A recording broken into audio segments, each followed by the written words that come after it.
I am guessing that a lot of different people visited the University of Nebraska's, or it would be Nebraska University, I believe, to be technically correct, campus Yeah. this particular week or weekend. I'm guessing they had a lot of visitors, but there's one special visitor that we may want to talk about above everyone else. We will do that for the next 60 minutes. And of course, welcome your comments and questions right here at the Voice of College Football in our Huskers live show with, of course, Greg Peterson from Husker Online. Hey, Greg. Hello, Mark. How are you? I'm good. How you doing? I'm doing pretty good. You want to see some hoops tonight? Well, yeah. I mean, we're sitting here right now in the mecca of college football recruiting. Over the weekend, and they put on a big show in Pinnacle Bank Arena, and Huskers senior night tonight, trying to win 5 in a row and 6 out of their last 7 to make a little bit of noise, trying to get into at least improve their standing in the Big Ten tournament and stay out of that day one game. And obviously, we'll win a couple more games during the NIT and still trying to get into the big dance. And Fred Hoiberg's done a great job. And segue, Dylan Raiola paid a surprise visit to Lincoln on Friday and took the game in and kind of took over the show. So, surprise visit to your standard person, or did really nobody know that this was going to take place? Nobody knew he was going to be here. It's in the middle of the dead period right now. There is no recruiting going on, so there was no visits. Nothing official can happen right now. But Dylan came in to taking the game with Uncle Donnie. So Nebraska just took advantage of kind of the biggest loophole they probably can in recruiting to get some face time with Nebraska coaching. So it was a big deal. He showed up and he came with his uncle, Donovan Raiola, and was up in the coach's box. And then at halftime, Nebraska's athletic director, Trev Alberts, invited Dylan down to his courtside seats. And so he took in the game in the entire second half, and the crowd was chanting his name the whole time. And it's 16,000 people, sell out at Pinnacle Bank Arena. And yeah, it was pretty crazy. And at one point, Dylan got up and he was throwing the bones. And of course, every time the camera would be panning by the bench, you'd always see him right there cheering it on and stuff. So big time stuff that went on. Stirred up a lot of national news, obviously, and number one recruit in the nation, and spending his weekend in Lincoln taking in a basketball game. So all under the rules, under the recruiting laws. But pretty cool for Nebraska, and great opportunity for Dylan to kind of show exactly where Nebraska is on his list right now. Yeah, he can go watch a basketball game anytime, anywhere he'd like. And those Husker fans are no dummies. They seize the opportunity to show him their support, and that they really, really, really want him, and are going to treat him right.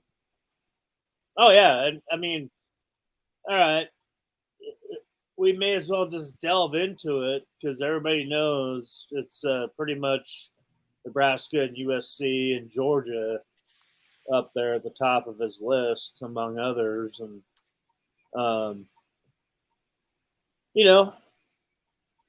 sure, USC, go out there, Hollywood, okay, but are you really a star out there with as many other stars are out there?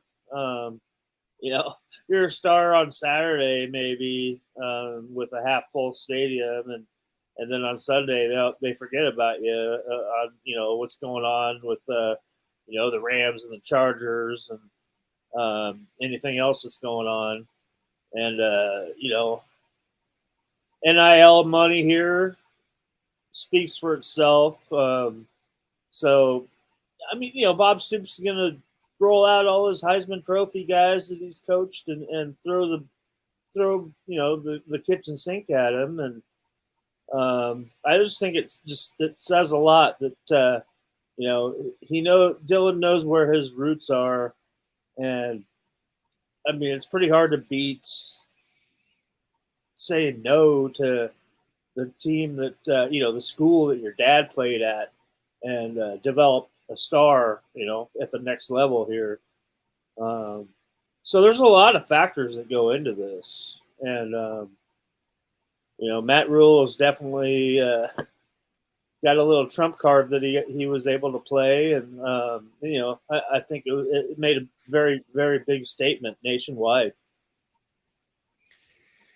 Absolutely. If he's got free time and he's making the decision to hop on an airplane and go that far, and he's already aware of what Nebraska is, and he's already built that relationship, and it's just I think it speaks volumes. It's not going to be an easy road from here to December, but it makes a huge statement. And you make a great point about the difference between a place like Nebraska and the unique quality of Nebraska sports and the hold that it has on that state that is, I'm trying to scan the country, it's basically like no other. Iowa has a hold on that state, but the Nebraska brand, history, tradition, all of that, obviously, for all the respect I have for Iowa football, blows Iowa away. And those would be, wow, Utah, but they've got an NBA team. Man, I'm coming up with Alabama, and they've got to share the state with Auburn. So if you're going to just single it out down to one program that owns the state, there's no NFL teams, no professional sports teams. It's Nebraska and Iowa, right? I think that's it. Well, I mean, to my point that I was kind of making with going to USC and being a star for a little bit. Maybe you win 10, 11 games a year, and maybe you win a Heisman. But you're a star only. You're a very tiny star. You're a small fish in a big pond.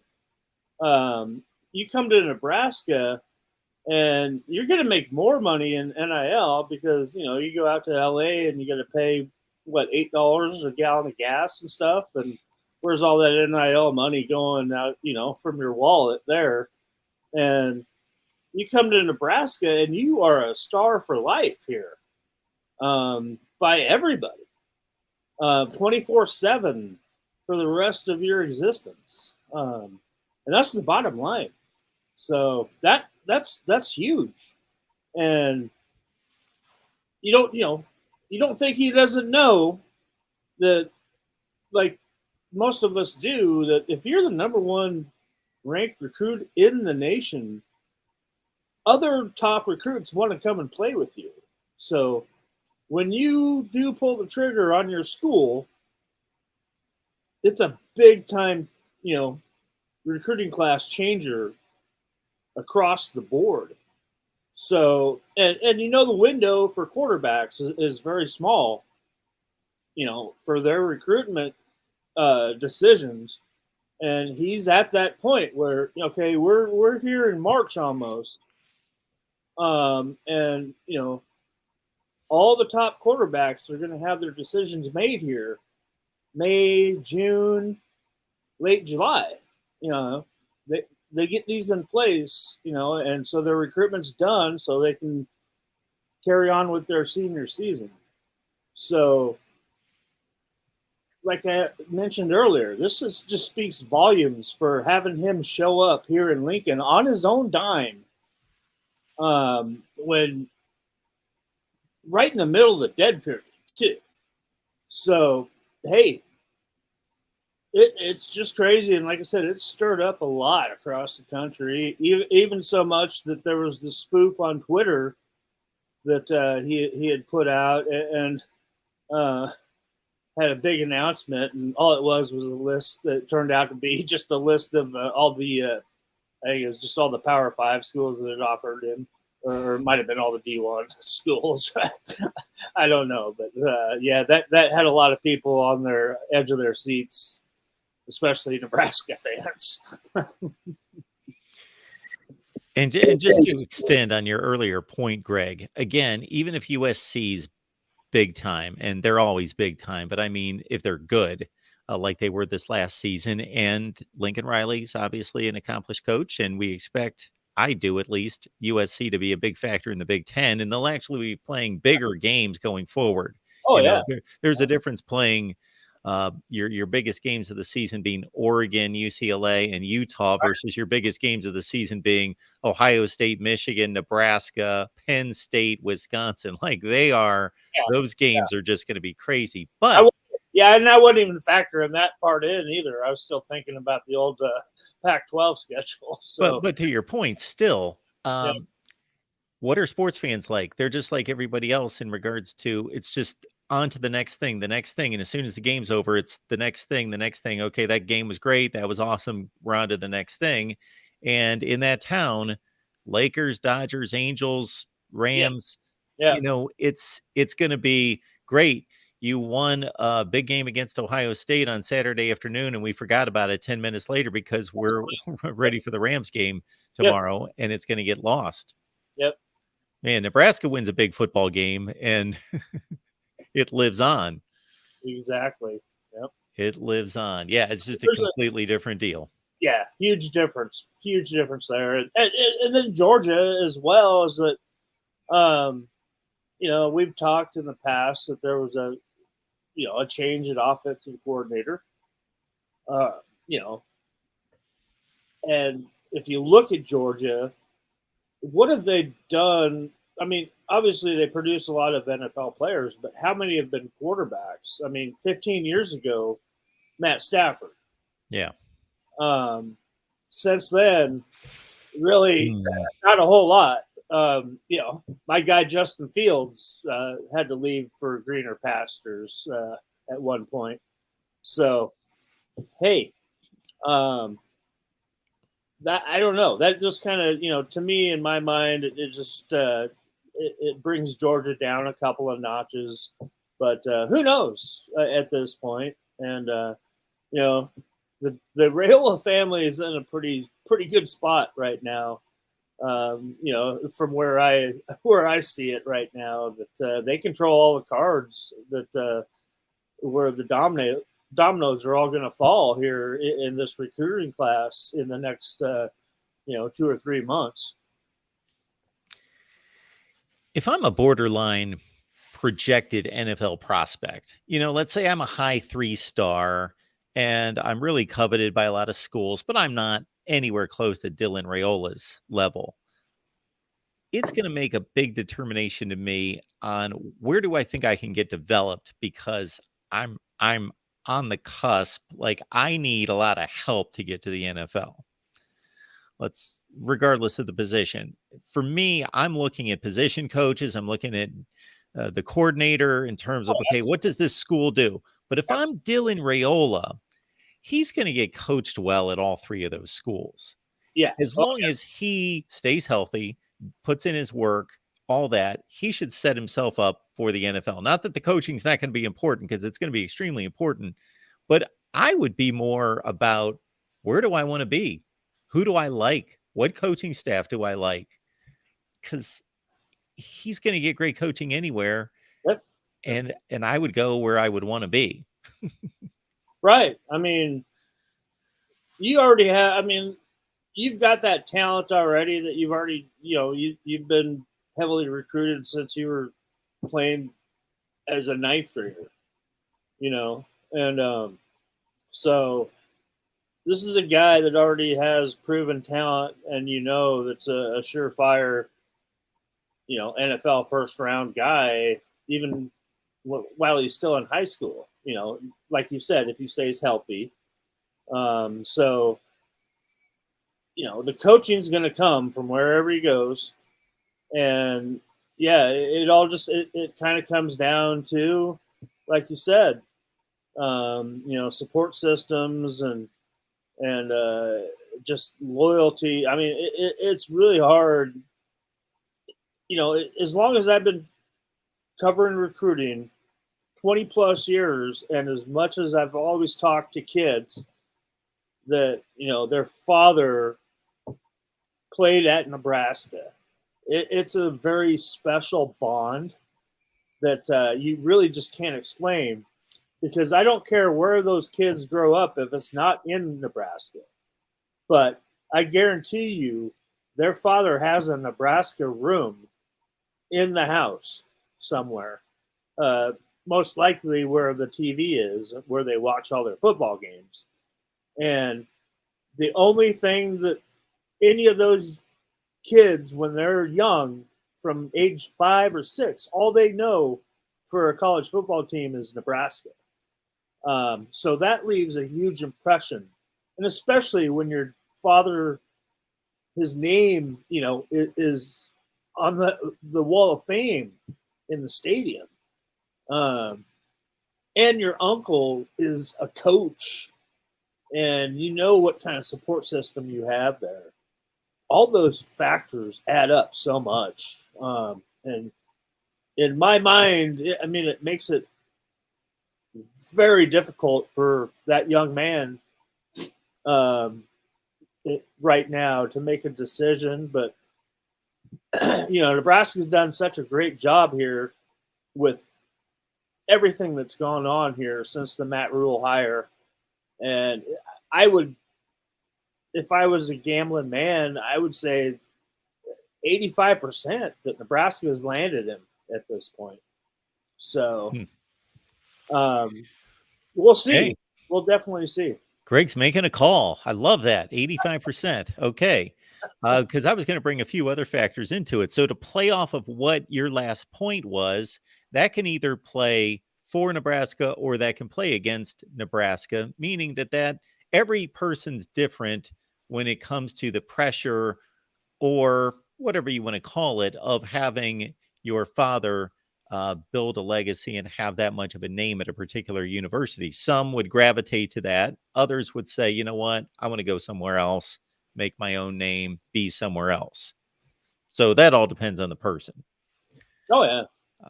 The thing that Nebraska has going against it is, of course, the other two, especially Georgia, is a proven winner. USC looks to be a proven winner.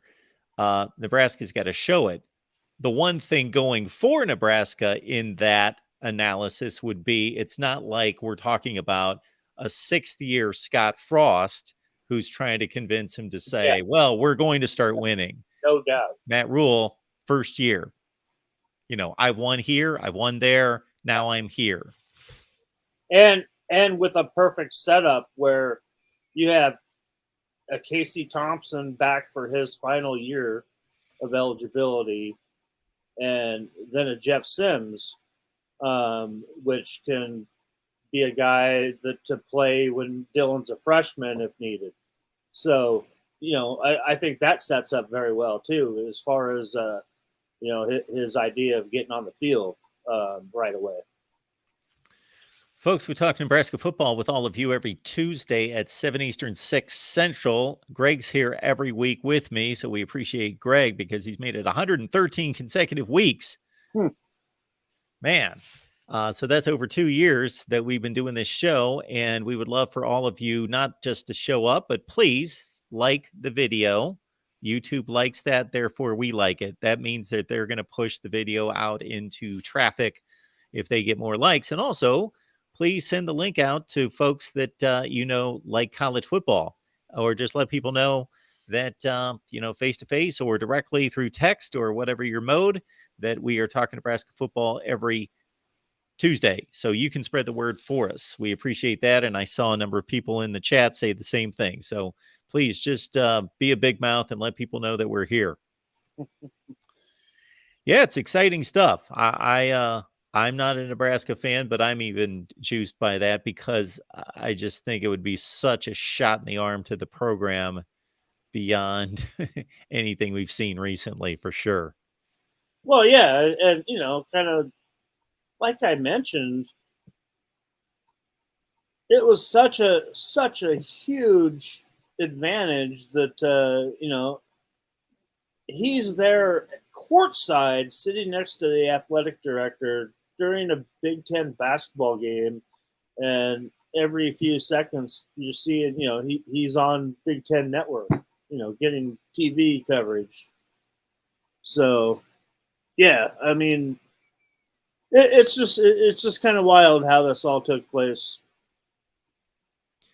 And Connor, to my earlier point, you are right. Arkansas would be another example. No professional team and a top football program, depending on your criteria. Now, again, not at Nebraska's level by any stretch, somewhere at the Iowa level. But these other states you're throwing out here, Connor, no, I'm not talking about Wyoming or Idaho. I'm talking about big time college football program that doesn't have any competition in the state. I think we've got it down to 3. But Connor, thank you so much for chiming in with Arkansas. Exactly. We got Arkansas as well. Arkansas is a very good program, but no, I don't think that Arkansas even has the backing that Nebraska football does, statewide. I think Arkansas is too close to other, areas of interest. True. With other markets. Ooh. Not to talk anything about the Hogs. I mean, excellent. Of course not. Excellent. No, I mean, top-notch baseball program, one of the best out there. Mm-hmm. Under former Huskers head coach Dave Van Horn, may I add. So, he's turned. He's made Arkansas baseball into a monster. And if everybody remembers, 2 years ago, the College World Series when Nebraska had to go down and play the Hogs, and that was an amazing series there in the opening round of the College World Series. So yeah, the tournament, but yeah. Jake is going for the gusto here. Good show, guys. If Nebraska gets Donovan or Dylan Raiola, are they going to be competing for a national championship? They got him already. Are they going to compete and win a national championship in the next 4 years? Oh, my goodness. That's a loaded question. He's going to have to bring a whole lot of other 5 and high 4 stars with him. Well, we touched on that. I mean, that's the domino effect, though, when somebody high profile like that commits. Look at what Texas did this year when Arch Manning committed there.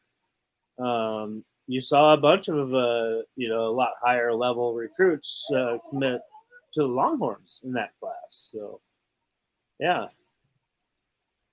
So Donnie brings up a point here that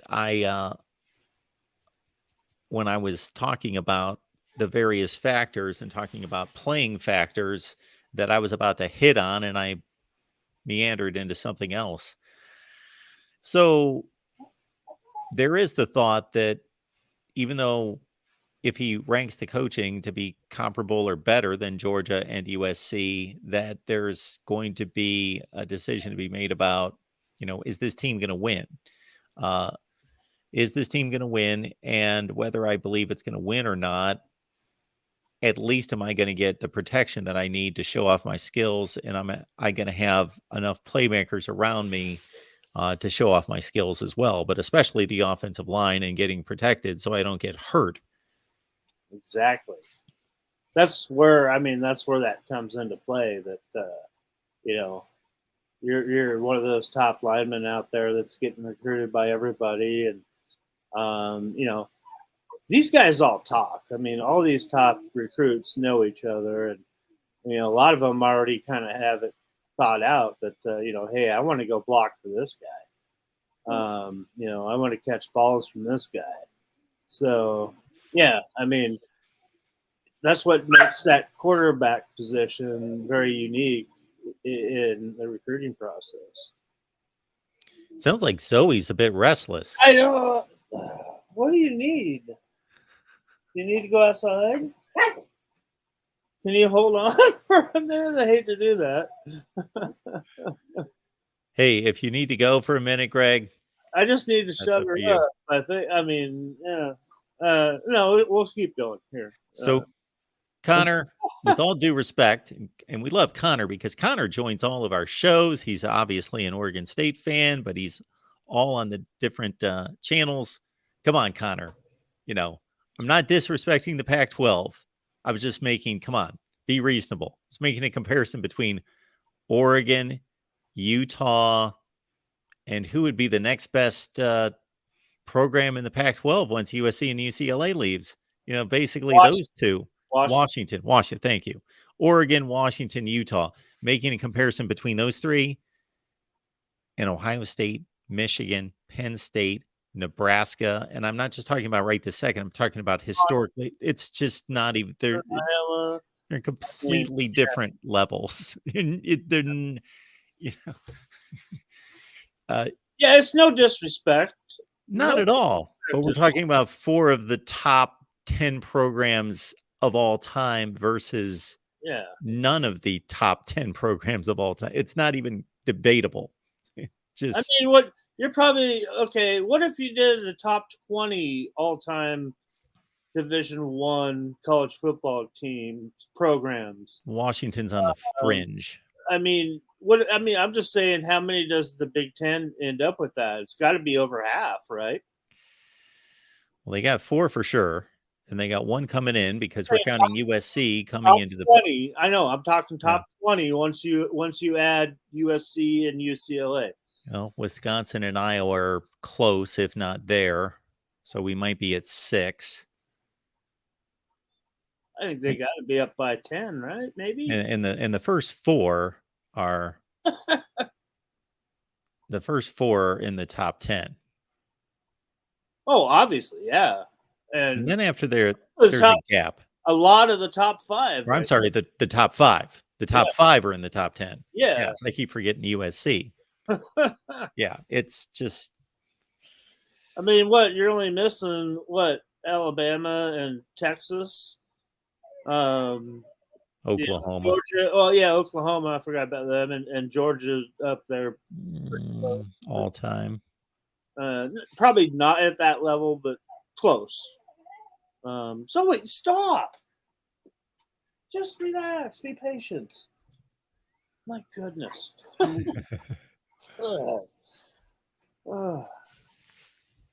Well, we also unfortunately had a situation on the opposite end of the spectrum where safety Miles Farmer pleaded no contest to a DUI from November. Yeah. And he's on house arrest for 7 days. Yeah. I mean, that was no secret. That's been going on for a while, and he has complete support from the coaching staff, and all the new coaches love Miles, and they're backing him 100%. So we'll see. I mean, he's not going to be removed from the team or anything like that, but there'll be some kind of action taken later, obviously, once the season gets kicked off. But unfortunate situation all the way around. Miles is a very good player too, so that would definitely all hurt when he's unavailable to play. But he's a young man, and I made mistakes myself at that age, so you don't want to take it out on him. Yes, we all have. Right. We all have to some degree, that's for sure. Yeah, and I let you know, Greg, before we started tonight, that I also just wanted to hear your take on, because as I typically do, I was roaming around, surfing the internet, looking for Nebraska tidbits, and just saw a lot of comments. Not that anything is recent concerning the number 1 player in the state, tight end Carter Nelson, but here we're looking at close to a top 100 player in the country, top 10 tight end, number 1 player in the state. And just, have you seen him play in person? I have not. He unfortunately he lives a very, very long way away from Lincoln. Actually, my boss wanted me to go see him at some point, but we did go. I didn't go, but my boss drove up there and watched him play a basketball game when there was a lot of coaches in attendance just to see him play basketball.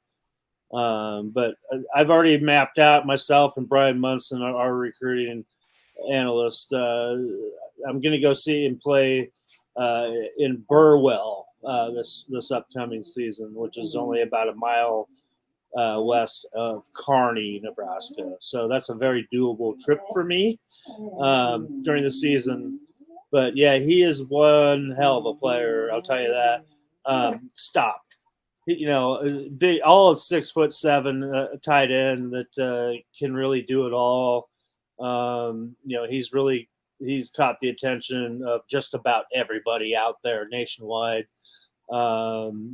He is extremely athletic. He's a 3-sport athlete. He's a track guy. He's a basketball player, and obviously football. Nebraska was I was the first team to offer him under Scott Frost, and then obviously Mickey Joseph carried that on. And when Matt Rule got here, Carter was top priority number 1, and Matt Rule got out, jumped out there as soon as he could, and made a really good impression on Carter Nelson. So. Another guy like we've talked about in the past that, he's Nebraska born and bred, to the likes of like a Garrett Nelson type guy. But he is just such a superior athlete. He plays 8-man football. So you can definitely imagine that he dominates the field out there with his size and his athleticism. But he is a very, very coveted guy that, he has the makings to be almost like a Travis Kelce type guy in the NFL, in my opinion, right now. So, no, I mean, Nebraska would be very difficult for anybody to beat out Carter Nelson, especially if, Nebraska starts showing the progress that everybody is hoping that they're going to make. Well, Greg, did we want to hit another position this week? We talked quarterbacks last week. You ready to roll with another one? Oh, sure. Why not? Do you have a preference? Well, I mean, usually you like to keep it in order, go room to room. Okay, I got the running backs in front of me here. We got what? A.J. Allen's back, Ramir Johnson's back, Anthony Grant, all those guys? Yeah, I mean, you pretty much have about everybody except for the Yankee coming back. So, heck, it's going to be a loaded room. And I know that going into it, it's so hard to predict, really, about what the new staff is kind of looking for. And I know that all the returning guys have, they like them all. So I don't know. It's I'm trying to even wrap around my head who starts off. I mean, besides Anthony Grant, that is already the bull of the room. I mean, but Gabe Urban's a guy that held that starting job before Anthony Grant showed up. Ramir Johnson was another guy that held that starting job as well and played well when he was the starter. A.J. Allen really looked really good until he got hurt last season. So, gosh, it's going to be a really, really interesting battle is the way that shapes up. So, oh man, I mean, besides Anthony Grant, obviously that I think it would be the starter. I think there's a pretty good stack of guys behind him that this is going to be a battle day in and day out in practice, for playing time in the game. And I don't know. It's going to be pretty interesting to see what all unfolds because, like I said, all the returning guys have hit it off very well with the coaching staff. So this is going to be a really fun room to watch moving forward. Yeah. If this team could have gotten Anthony Grant to a bowl game, he might have run for 1,000 yards last year. Oh, yeah. 915. Yeah. I mean, he was definitely very impressive for a young man that's gone through everything that he's gone through to get to where he was, from Georgia Tech to JUCO to Nebraska. And, he really showed, what kind of a back that he is. And, when he's healthy, there's not really another back better than him in the nation when he's healthy, in my opinion. Not a better back in the nation than Anthony Grant? Well, I mean... Wow, that's a bold statement. You're throwing down some haymakers tonight. 85% on Dylan Raiola. And Anthony Grant's the best running back in the nation. Let's see what he can do behind a very good offensive line, That's key. That is certainly most of it. Absolutely. Boy, thanks for bringing attention to me there, Mark. That's a good thing. That's a good thing. Hot takes, as Yelly Belly is telling us. That's what we want. Trying to stay under the radar here, right? No. We don't want to be under the radar. We want to be above the radar. We want to be on the radar. We want people to know, okay, I'm heading over to that Huskers live show because Greg just brings the hammer down and lays down some knowledge and some projections, some predictions. There you go. Yeah, I think Yelly Belly has come across what we could start a new segment. Greg's hot takes. Yeah, everybody else has one. Why don't we?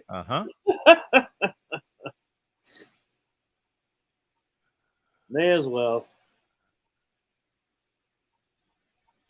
All right. A2 doesn't agree with you. He likes Braylon Allen from Wisconsin. Hey, I said up there with some of the best, but Braylon Allen definitely, I would say, is that number one slot. Definitely. Heck of a player. I agree with that 100%. Well, we ready to pick off another position tonight? Yeah. You good with another one? You need to. Move on to the wide receivers? We got so many new ones. Maybe we need to hold off on that. Okay. We can hold off for another week. And I've asked you this about 18 times, but not this week I haven't. But when does spring practice start? Oh, boy. Well, it's coming up here shortly. I wish I knew exactly the date. I haven't been paying attention until I get an email. Yeah, it's God, I think it's next week, maybe next Wednesday or something. I'm not sure. How much will you be able to get out there? Will you be out there every day or once a week? No, we have no clue. That's what we're waiting for. Okay. Some kind of a schedule and rules and all that. I mean, basically in the dark right now. So, yeah, I would really love to hear something. That's why I couldn't tell you the start date of it, off the top of my head. And yeah, I mean, hopefully, obviously Matt Rule coming from the NFL, where you're obligated to let the media see some portions of stuff. So, fingers crossed that it's going to be more like the access we had when Mike Riley was the head coach versus as Scott Frost was the head coach when everything was a state secret. So William says D-Day is March 20th. I found a site today that had all the listings of every team in the nation and when they started spring practice and when their spring game was, but I can't find it now. William says March 20th. Well, I don't know. Like I said, I really don't know for sure. But that sounds a little late to me. But maybe not. Maybe not. That probably works. Yeah. I'm not the guy that writes about this stuff. Otherwise, I would actually know. Just so you know, the day before. Exactly. Well, a couple days helps, but yeah. It was like last week that we had last Wednesday. We were there and actually talked to Donovan Raiola, and it was the last media availability we had with the rest of the coaching staff. And after we get home and later Wednesday night, you get an email about big press conference on Friday, and I'm just thinking to myself, I'm like, what? We were just there. And it was like, oh, Governor Jim Pillen will be here. And so finally I was just like, why are we having to go back? And the night before, nothing had been released. So I got a hold of my boss to ask him because he knows everything that's going on. It's like, oh yeah, they're just announcing that the volleyball team is going to play a game inside Memorial Stadium. So I'm like, do I need to be there? It's like, it's up to you one way or the other. I don't care. So I did not go. So they're going to play a game outside. Yeah, inside Memorial Stadium. They want to destroy the attendance all-time attendance record that Wisconsin holds with, I think it's about 18,000 or something like that. But they will shatter that. They're hoping to get 80,000. And if anywhere could do it, it's Nebraska. So, are they going to shoot for this season or next season? Yeah, no, they're doing it here in August. Yeah. Oh, in August. Yeah, they're playing Nebraska Kearney. Okay, so this is the beginning of the season. Oh, it's a big deal. There's a musical act, opening the whole thing, and yeah, it's a huge deal. So yeah. Okay. They are. I mean, they're making a huge statement. I mean, they want to hold all these records here at this university. That's the kind of thing that Trev Alberts brings as an athletic director. And they already hold the just like the football team. The volleyball team holds the longest sellout streak in the country as well. So they started that when John Cook took over the program, and they pride themselves. Nebraska is a volleyball producing state anyway. So yeah, they're just trying to make a statement, as well as the incredible complex that they're building there. That should be done here for the start of the season as well for the football team. So Randy here brings up a good topic, because there's been much to do and speculation about what the new Big Ten schedule is going to look like for 2024, and more so what the format's going to be. I think it's pretty well known that going forward, most of these conferences are going to go with 3 set rivals or permanent opponents. Then they're going to split the rest of the conference into 2 groups, and said team is going to play those groups in alternating years. So basically you play everybody in the conference at least every other year, if not every year.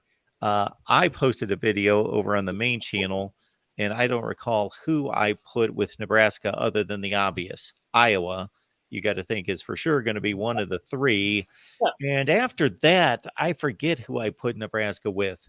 But do you have any thoughts about that, Greg, in regards to who you think, whether it be, maybe Zoe's got an opinion on this. Yeah, really. You have to have Wisconsin and Iowa, I think, for sure. Okay. I think that's a no-brainer. You think it's a no-brainer that Wisconsin's going to be on the Nebraska schedule? Okay. Yeah, I yeah, I think those are your two natural rivalries that the Big Ten kind of has for Nebraska. So that's just kind of the way it's played out, since Nebraska joined the Big Ten.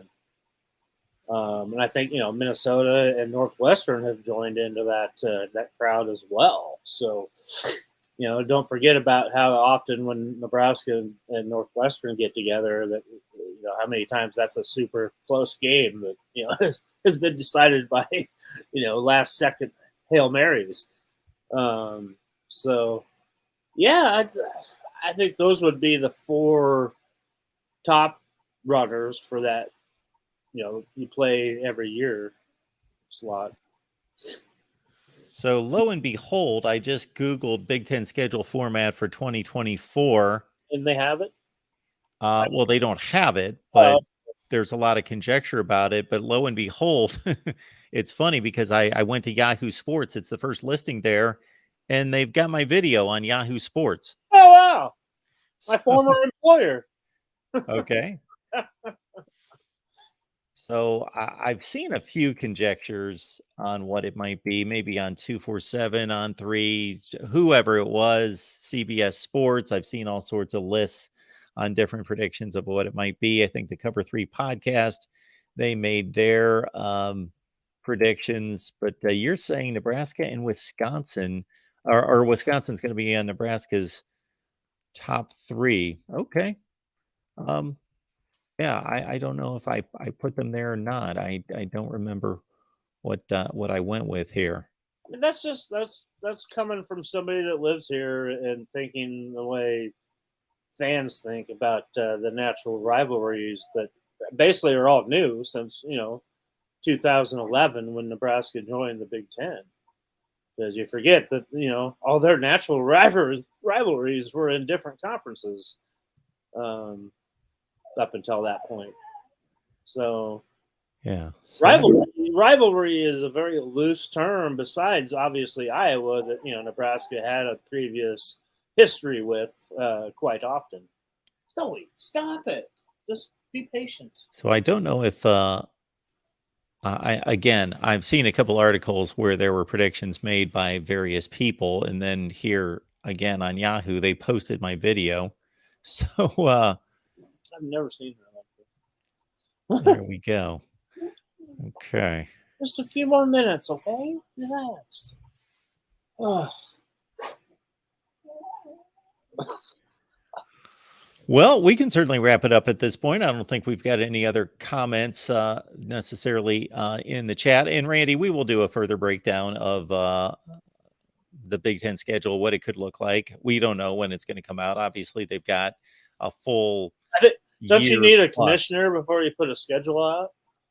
You would think he would want to have some say in what the schedule is going to look like. So Greg is saying commissioner first and then the schedule, and that makes total sense. I just throwing that out there since I, as a Bears fan, I still have to deal with Kevin Warren moving forward. Yeah, he's still part of your life. Yeah, I'm not quite sure how I feel about that, but that's for a different discussion at a different time. So, Randy, we will have a further, more meaningful breakdown on that. But again, you can just go to my channel and look that up and find the video. I've broken it all down in regards to at least what I would do or what I think they will do. Right. I mean, there. That's what I think they would, in my opinion. If I was making a call, I think I would go Iowa, Wisconsin, Minnesota. Seriously. Well, yeah, but you got to take everybody else into consideration. Like I totally get you. If it was we're only thinking about Nebraska, but obviously they've got to think about 15 other schools. Yeah. So Minnesota is going to definitely have Iowa and Wisconsin. I think I did have Minnesota and Nebraska as one. And then they got to make sure it's somewhat fair. Like they can't give somebody Ohio State, Michigan, and Penn State. not like they've done. I mean, seriously. I mean, Husker fans know this all too well. Is that really the Big Ten hasn't been fair to Nebraska for quite some time in the scheduling up until last season. So it's What, too much Ohio State, Michigan? yeah, real top heavy teams from the other side year in year out. Yeah, so finally, they had a favorable one last season, but didn't take advantage of it. Just stop. Folks, we appreciate you being here at Huskers Live every Tuesday. We will catch you next week, and bring a friend or two or 50 with you, and we will do it again next Tuesday, 6 Central. Greg, this is the guy that makes it happen. So, Greg, thank you so much for being here. And we will catch you next week when we will have more. I was going to say spring practice, but I'm getting dates mixed up. Possibly a few weeks from now. I guess I have a few weeks yet to go before I have to start lugging my camera around. So, all right, that'll work. Folks, we'll have another position preview next week for you. And we've got all the latest, too, on the Husker Online YouTube channel. So there it is. We're cranking out stuff on a daily basis. So get on over to Husker Online video right here on YouTube as well. Yep. Tim, Randy, never mind me, and others, great to see you. William as well, and we will catch you next week.